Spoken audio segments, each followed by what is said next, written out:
Pour faire des respirations, soit en début d'entraînement ou en fin d'entraînement, qui ont pour but de calmer le système nerveux, on va respirer par le nez, faire une inspiration de 5 secondes, une expiration de 5 secondes. Donc, ça fait pour une respiration 10 secondes en tout. Pour certaines personnes, ça peut être difficile au début.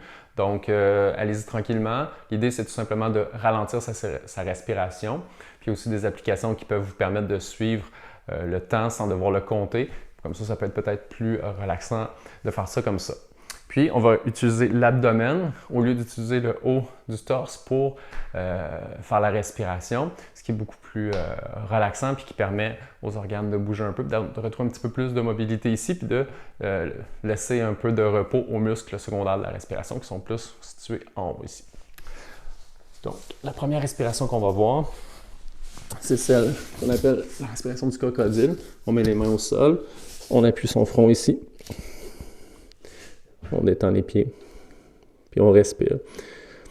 Puis ici, on utilise la sensation du plancher sur notre abdomen pour savoir qu'on utilise bel et bien l'abdomen et non pas le haut du torse. La respiration, c'est la position de l'enfant. Donc, on va mettre les pieds dans cette position-là pour s'asseoir sur nos genoux. Si ce n'est pas possible de s'asseoir sur pas les genoux, mais les talons. Si ce n'est pas possible de s'asseoir directement sur les talons, on va installer un coussin ou un oreiller. Puis ensuite, on va aller déposer le front au sol, les mains en avant. Puis on va se laisser tomber dans cette position-là.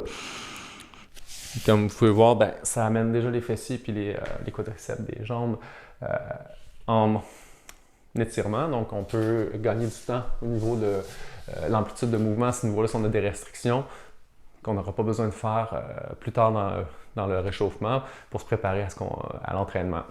Puis ça peut même aussi être bénéfique pour le bas du dos, d'étirer un petit peu les lombaires dans cette position-là. Pour certaines personnes, ça va vraiment être intéressant.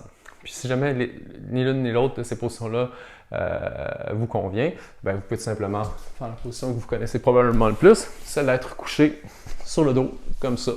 Ici, tout simplement, sans rien de plus que de mettre peut-être ses mains sur l'abdomen ou en haut ici de l'abdomen, comme vous le sentez, mais pour simplement avoir une idée de savoir si on respire bel et bien avec l'abdomen au lieu d'utiliser le haut du torse. Vous pouvez vous coucher dans votre lit, sur le divan, peu importe. L'important, c'est que les respirations doivent être faites au moins 2 minutes, sinon 5 à 10 minutes si on a besoin de relaxer un petit peu plus, de faire une coupure avec ce qui s'est passé dans notre journée avant. Très bien faire ça 5 ou 10 minutes de temps.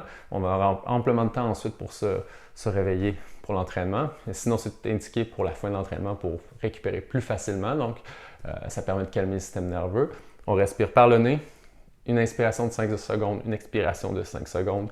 Donc, une respiration 10 secondes en tout. Puis on reste là, on utilise l'abdomen pour respirer.